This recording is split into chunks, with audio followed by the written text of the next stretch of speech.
तुम्हें उसकी याद नहीं सताती दोस्त, तुम्हें वो वक्त सताता है जब तुम दोनों एक दूसरे के साथ खुश थे। वो इंसान बदल गया है दोस्त, और उसकी यादों ने आपको अभी भी जकड़ रखा है, और यही यादें अब आपको दर्द दे रही है।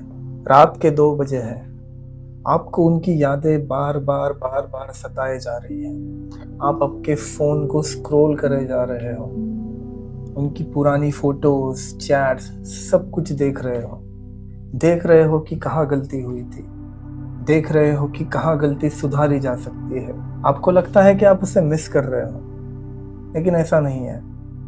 हकीकत में आपका दिमाग आपके साथ बहुत बड़ा खेल खेल रहा है। साइकोलॉजी में हम इसे कहते हैं यूफोरिक रिकॉल, और आज हम इसी के बारे में डिस्कस करने वाले हैं। जो मूव ऑन तो करना चाहते हैं, पर उनका दिमाग उन्हें आगे बढ़ने ही नहीं दे रहा। बस वही और वही उनकी यादों की लूप में फंसा कर रखा हुआ है। यूफोरिक रिकॉल सिलेक्टिव फिल्ट्रेशन का मेथड यूज करता है, जहां पर उनकी सारी अच्छी यादें हमें याद आती रहती है, और उनकी बुराई, उनकी लड़ाई, उनके झगड़े, वो सारी चीजें हम डिलीट कर देते हैं। It's like loving moment in and toxic moment out. Science कहता है कि प्यार और कोकेन दोनों हमारे ब्रेन पर सेम ही असर करते हैं। जैसे ही ब्रेकअप होता है, हमारा ब्रेन उसी विड्रॉल स्टेट में जाता है जैसे वो कोकेन विड्रॉल स्टेट में जाता है। हमारा ब्रेन डोपामीन मांगता है, लेकिन डोपामीन तो उस इंसान में फंसा हुआ है।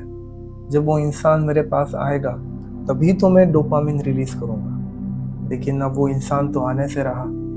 तो फिर हम उसकी यादें स्क्रॉल करने लगते हैं हमारे मोबाइल में, जिससे हमारा डोपामीन रेगुलेट होना स्टार्ट होता है, और हम वो यादें याद करते हैं जो परफेक्ट थी।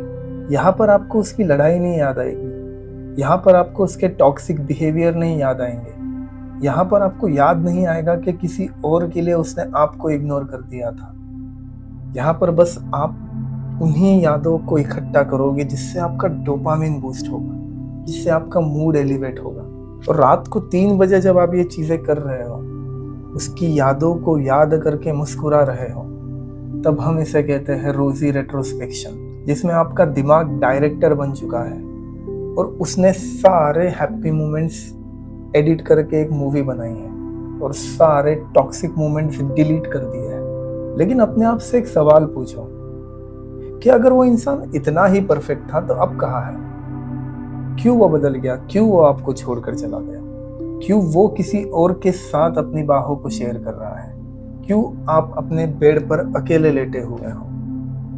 क्यों?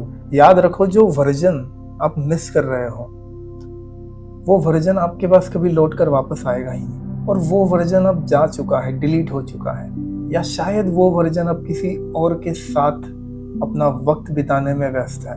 ऐसी सिचुएशंस में कई बार हम दर्द के आदी हो जाते हैं। हमें सुकून से ज्यादा ये दर्द अच्छा लगने लगता है। अब आपको उस इंसान से मोहब्बत नहीं है, अब आपको बस उस अनफिनिश बिजनेस से मोहब्बत है।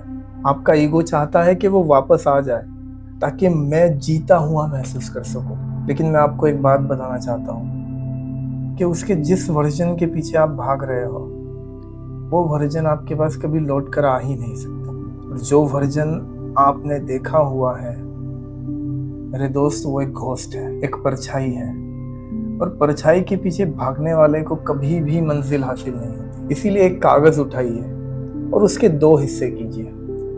एक हिस्से में अच्छी यादें और एक हिस्से में बुरी यादें लिखिए। जब कभी भी आपका दिमाग यूफोरिक रिकॉल में जाए, पेपर की दूसरी साइड जरूर पढ़िए। आपके ब्रेन को सच दिखाइए कि उसने आपके साथ क्या क्या किया है। It's okay to cry for your past, but एक बात याद रखो कि आप आपके पास्ट के लिए रो रहे हो, उस इंसान के लिए नहीं। क्योंकि अगर आप आपकी वैल्यू क्रिएट करोगे तो आपके दिमाग को उसके सस्ती यादों की जरूरत नहीं पड़ेगी। याद रखिए, आपका दिमाग आपका सबसे बड़ा दोस्त भी है और सबसे बड़ा दुश्मन भी। यादों को कंट्रोल करना सीख गए तो हमारे दिमाग से बेहतर हमारा दोस्त नहीं है, और नहीं तो उससे बड़ा दुश्मन भी कोई नहीं। अगर आप भी किसी ऐसी ही मेमोरीज में फंसे हुए हो तो नीचे कमेंट में लिखिए, और ये वीडियो अपने दोस्तों के साथ भी शेयर कीजिए जो इसी तरह की मेमोरीज में फंसे हुए हैं। खुश रहिए, जिम्मेदार बनिए और उसे भूल जाइए। मिलते हैं अगले वीडियो में।